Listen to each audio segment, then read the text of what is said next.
परमात्मा की अमृत रस झरती, जीवों को कल्याणकारी, संसार दुखों से पार कराने वाली वाणी गुरुदेव ने स्वयं सुनी, अनुभव करके हम समस्त भव्य आत्माओं के लिए भी दी है। एक शुद्धात्मा की अलग जगाने वाले, अपने ही निज नाथ की ऐसी आवाज, ऐसी शंखनाद करने वाले, जिनके अंतरंग से ऐसी शुद्धात्मा को लेकर के वाणी निकलती थी, तो ऐसा लगता था कि समस्त जीव मात्र, प्राणी मात्र अपने स्वभाव के लिए उठ बैठे हों, जागने के लिए तैयार हो गए हों। जैसे जंगल में वन का राजा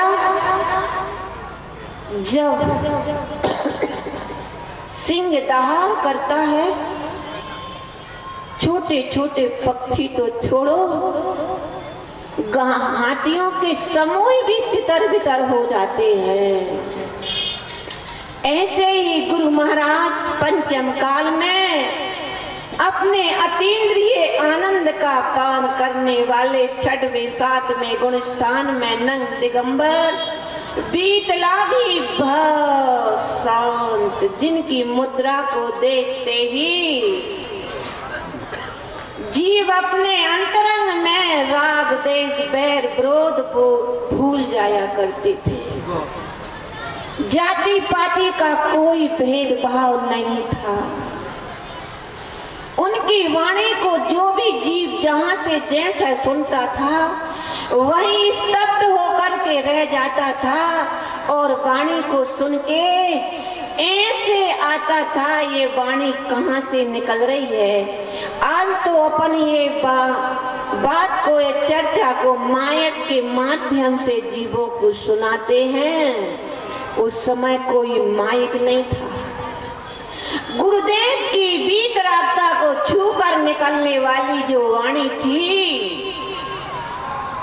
अंतरोन्मुख से जो शांति की धारा बहती थी, आनंद के फुब्बारे बहते थे, ऐसे सुख शांति और आनंद को छूकर निकलने वाली वाणी इतना तेज रहता था, इतना तेज रहता था, जो जीव श्रद्धा से भरे रहते थे, जिनका एक ही लक्ष्य था, एक ही ध्येय था कि बस गुरुदेव के प्रति श्रद्धा थी, भक्ति थी, समर्पणता थी, हाथ जोड़ के खड़े हो जाते थे। व्यापार को, स्त्री पुत्र परिवार को, शरीर को भी भूल जाया करते थे। केवल आंखों में एक गुरु महाराज का चित्र रहता था। उनकी वीतराग वाणी श्रद्धा के बल पर ऐसे उतर जाया करती थी, जैसे आजकल नवयुवक ब्लूटूथ के माध्यम से अपने मोबाइल की चीज दूसरे मोबाइल में दे देते हैं। ऐसे ही गुरु महाराज की करुणा से भरी आवाज, वीतरागता को छू कर आने वाली आवाज, श्रद्धा और भक्ति का जहाँ कनेक्शन मिलता था, वहां प्रवेश कर जाती थी।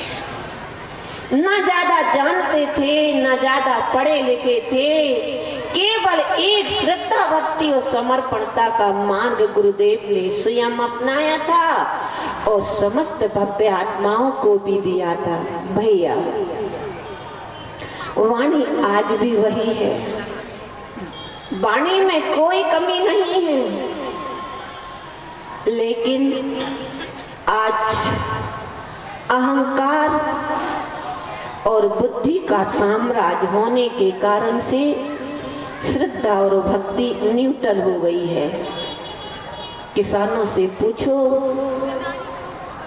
पहले नलकूपों में पानी कितना आता था, अब बाहर की गर्मी इतनी बढ़ गई है, पानी की आवश्यकता इतनी ज्यादा हो गई है, तो भैया कहने लगे कि पानी का स्तर बहुत नीचे हो गया है। सत्य है, आज पानी का स्तर ही नीचे नहीं हुआ भैया। आप पाप, विषय, कसाय, राग और देश, इनका ताप जीव के हृदय में इतना बढ़ गया है, इतना बढ़ गया है, इतना बढ़ गया है, जीव को जीव दिखाई नहीं देता, भाई को भाई दिखाई नहीं देता। हाय पैसा, बस दो चीजें, हाय पैसा और एक मान कसाय, इतनी प्रबल हो रही है, इतनी प्रबल हो रही है जिसका कोई पार नहीं है। हृदय में नमी नहीं रह गई है, आर्द्र भाव नहीं रह गए हैं, सहजता, सरलता, मधुरता, मिलनता नहीं रह गई है। बस बैर, विरोध, ईर्ष्या में परिवार बिखरते हुए चले जा रहे हैं। मंदिर में भी आते हैं, चैत्यालय में आकर चैतन्य की भक्ति करते भी हैं, लेकिन अंतरंग में बुद्धि और अहंकार होने के कारण से श्रद्धा और भक्ति है ना, बिल्कुल दब गई है। जब दब गई है तो गुरु महाराज की वाणी अंतरंग में प्रवेश कैसे करे? भैया पूरा प्रयास करते हैं, पूरी कोशिश करते हैं। जीव के अंतरंग में अगर भक्ति है तो भक्ति के माध्यम से, श्रद्धा है तो श्रद्धा के माध्यम से, ये जीव की परिणति पाप विषय कसायों से हटकर गुरु महाराज देव साज गुरु के प्रति हो जाए, ये परिणति विनम्र हो जाए, सहज हो जाए। जिस परिणति में पाप विषय कसाय समाये हैं उसका रस चलता है, जीव उसमें निमग्न होते हैं। उस निमग्नता को छुड़ाने के लिए नाना प्रकार के भजनों के माध्यम से, फूलनाओं के माध्यम से जीव के हृदय को कोमल करते हैं। जैसे बने वैसे जीव का हृदय कोमल हो जाए, सहज हो जाए, अंतरंग में एक शुद्धात्मा की प्यास लग जाए, लगन लग जाए, प्यास लग जाए, लगन लग जाए। संसार, शरीर, भोग इस जीव को थोड़े दुखदाई लगने लगे और एक प्रार्थना जगे, भावना जगे कि प्रभु अभी भजनों के माध्यम से अंतरोन्मुखी दृष्टि के लिए कितना बल दिया जा रहा था। भावना और प्रार्थना कैसे हृदय से छटपटाहट के शब्द निकल रहे थे। भगवान ने इन भजनों के माध्यम से हो, फूलना के माध्यम से हो, तत्व चर्चा के माध्यम से हो, अपनी परिणति उससे जुड़ जाए।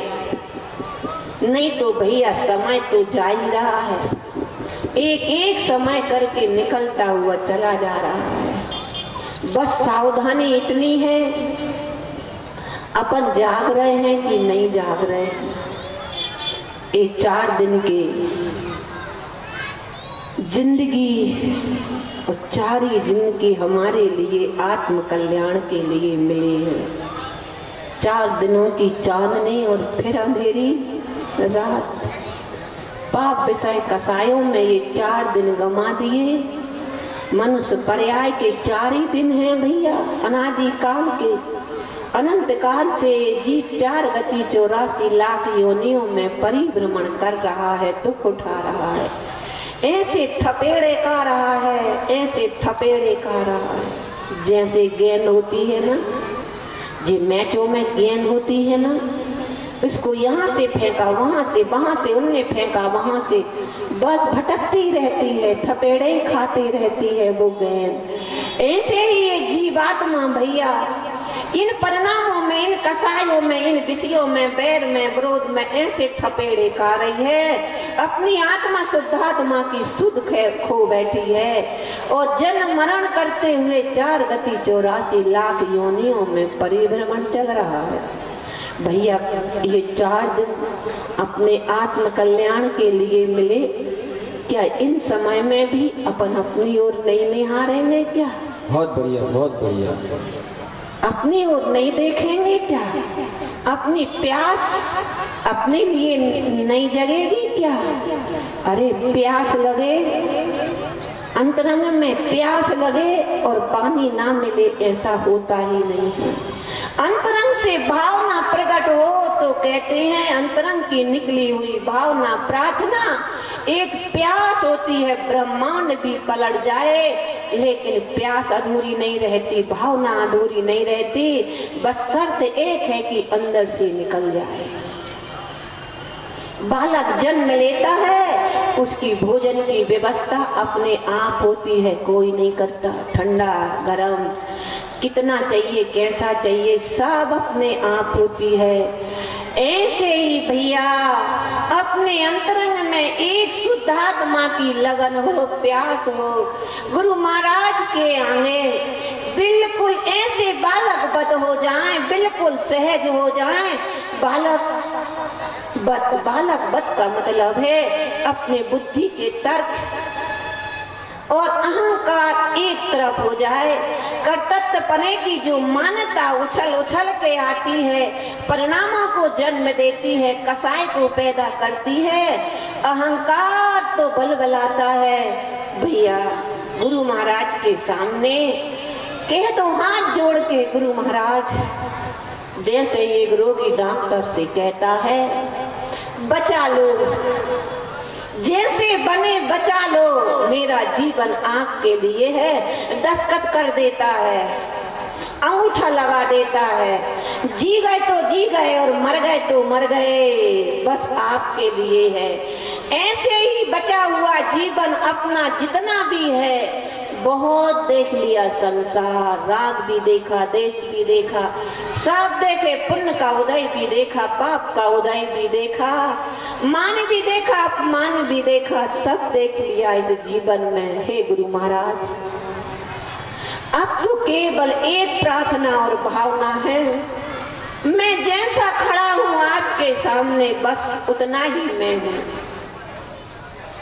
बस मैं आपकी चरण शरण में आ गया हूँ प्रभु, बस अपनी चरण शरण में ले लो।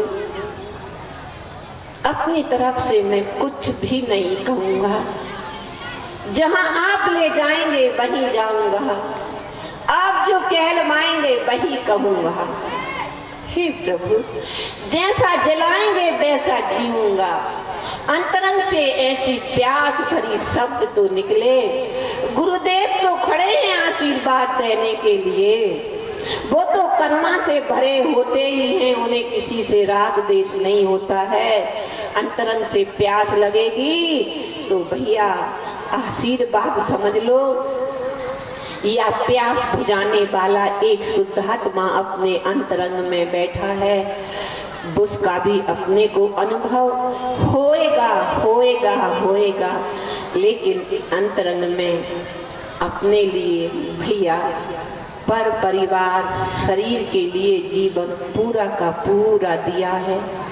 आज मौका है, अवसर है, चांस है। अब जितना बचा हुआ जीवन है अपने स्वभाव के लिए हो, आत्म कल्याण के लिए हो, भक्ति के लिए हो, और जितना भी तन मन धन अपने पास है उसको देव सास गुरु के चरणों के माध्यम से आत्म कल्याण के लिए, अपने लिए और प्राणी मात्र इन आयोजनों के माध्यम से अपना आत्म कल्याण कर सके। ऐसे आयोजनों में अपना तन मन और धन लगा दो, जैसे दोनों भैया कोमल भैया राजेश भैया ने लगाया है। भावना तो करें, अपन भावना तो करें। भावना भव विनाशनी होती है। कहाँ से आएगा ये मत सोचो, कैसे आएगा ये मत सोचो, कौन कराएगा कौन करेगा ये मत सोचो। अंतरंग में भावना तो बाए, बस एक त्रिकाली परम तत्व परमात्मा ही चाहिए है और मुझे कुछ नहीं चाहिए। जैसे परिवार के लिए चाहा, अब अपना देव साज गुरु और धर्म धर्मात्माओं के लिए जीवन व्यतीत हो जाए। भैया चंद दिनों की चांदनी है, फिर कहाँ चले जाएंगे कोई भरोसा नहीं होगा। बहुत बढ़िया, चलो भैया ऐसे ही अपना जीवन है, जीवन तो जाएगा। 1 घंटे आपके लिए नल आते, वो तो आ रहे हैं, 1 घंटे के लिए आना है। अब आप चाहो तो खुला छोड़ दो तो वो तो नीचे की ओर बहता ही चला जाएगा भैया। आप चाहो तो पीने का पानी उसे गगरी भर लो, आप चाहो तो ऊपर टिल्लू पंप लगा के अपनी हौद भर लो, जिससे दिन भर का 2-4 दिन के लिए ये पानी की व्यवस्था हो जाएगी। भैया ये जीवन भी जा रहा है। अगर पाप विषय कसायों में जा रहा है तो ये नीचे की ओर जा रहा है। पानी का स्वभाव नीचे की ओर जाने का है, ऐसे ही मन का स्वभाव हमेशा पाप विषय कसाय राग देश आदि में जाने का है। अगर ऐसा लगा रहा तो समझ लो अपन दुख और दुर्गति की ओर जा रहे हैं। और यही जीवन तो यही है। इस जीवन में दया दान परोपकार कर ले, प्राणी मात्र के लिए आत्म कल्याण की भावना जग जाए। तीर्थंकर प्रकृति का बंध मालूम कब बनता है, जब उन्हें ऐसा लगता है अपने आत्मा का अनुभव, आत्मा के वैभव को देखते हैं और जब स्वरूप से बाहर आते हैं तो जीवों के प्रति करुणा का भाव आता है कि हे भव्य आत्माओं, अपने अंतरंग में अनंत दर्शन, अनंत ज्ञान, अनंत सुख और अनंत वीर्य है। तुम भी क्यों अपनी ओर नहीं निहारते, क्यों नहीं अपने आप को पहचानते, क्यों नहीं अपने आप को जानने का, मानने का प्रयास करते। ऐसी कोमलता आती है, किसी प्राणी मात्र से राग देश नहीं होता। और ऐसी भावना में तीर्थंकर प्रकृति का बंध बंध जाता है। उनने तीर्थंकर प्रकृति का बंध बांधा। अपन भी सत्संगति के लिए स्वयं प्रयासरत रहें और सत्संगति सब जीवों को भी मिले, ऐसा अपना तन मन धन उसमें खर्च हो जाए। भैया पाप विषय कसायों में तो बहुत खर्च होता है। एक बार चर्चा में ऐसे ही थे, परिवार में हैं, उन्होंने कहा 50,000 का लहंगा बहू को चढ़ाने के लिए, नहीं सगाई के लिए, 30 लाख का भोजन की व्यवस्था।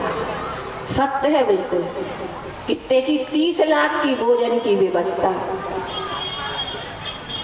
अब ये बताओ 40 लाख का सगाई का लहंगा, 30,000 का लहंगा, 40,000 का लहंगा, 30 लाख का भोजन की व्यवस्था। अब ये बताओ कि उसका कुल खर्च कितना होगा।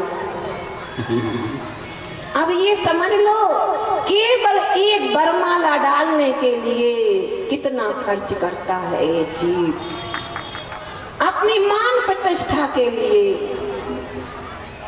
और कितना 24 घंटे में सब हो जाता है, 24 घंटे में सब हो जाता है।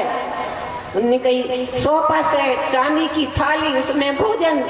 भैया इस बड़ाई नहीं कर रहे, ऐसा पाप से कसायों में खर्च करता है जीव। उसका अगर शतान से भी कम से कम 1 लाख का खर्च होता होगा उसका शादी एक दिन के लिए, 1 दिन के लिए 1 करोड़ चढ़ाना मढ़ाना सब भगवान। और देखना अपन पाप विषय कसाय में लगे, इतने जीवों को पाप विषय कसायों में लगाने का कारण बन रहे हैं, अनकृत कार्य अनुमोदना कर रहे हैं। उनकी ऐसी साड़ी। भैया अगर वही पैसा अपने पास है ना, सदगुरु के चरणों में, और प्राणी मात्र अपने शुद्धात्मा की अनुमोदना करे, शुद्धात्मा का अनुभव करे, शुद्धात्मा की ओर लग जाए, शुद्धात्मा की प्रभावना करे, इसमें अगर कोई जीव अपना तन मन धन लगाता है तो स्वयं मोक्ष जाएगा। और अगर सम्यक दर्शन और तीव्र भावना हो गई तो तीर्थंकर प्रकृति का बंद भी हो सकता है, दुख दुर्गति से सहज में बच जाएगा, सदगति हो जाएगी और ऐसा ही सानिध्य मिलेगा। भैया घबराना नहीं। अगर वास्तव में पहले अपन ने गुरु महाराज के समय सम्यक दर्शन नहीं कर पाया, फिर से चांस मिला है, अगर चांस मिला है, भगवान सप्लीमेंट्री आती थी ना पहले, तो भैया सप्लीमेंट्री आ गई थी अपनी, अब मगर सप्लीमेंट्री में पास हो जाएंगे। अब पंचम काल में अपन आ गए हैं, मगर अब अनुभव करके पास हो जाएंगे, माने सप्लीमेंट्री में हम पास हो गए। अगर पास हो गए तो गुरु महाराज के समय में, इस गुरु महाराज के साथ में ही अपन मोक्ष चलेंगे। ये भगवान गुरु महाराज के साथ में, हाँ, वो अपने बहुत ऊंचे स्वर्गों में गए, सर्वार सिद्धि, अपन 2-4 भाव जल्दी जल्दी निपटा के उनके साथ हो लेंगे। उसमें क्या है बताओ, हो सकता है कि नहीं हो सकता है ऐसा?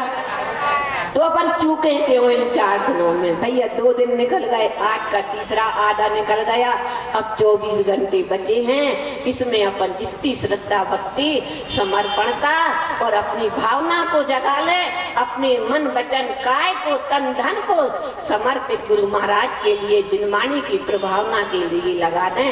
यही गुरुदेव की हम समस्त भव्य आत्माओं के लिए परम पावन देशना है। बोलिए श्री गुरु महाराज की जय। सिद्धम ओम नमः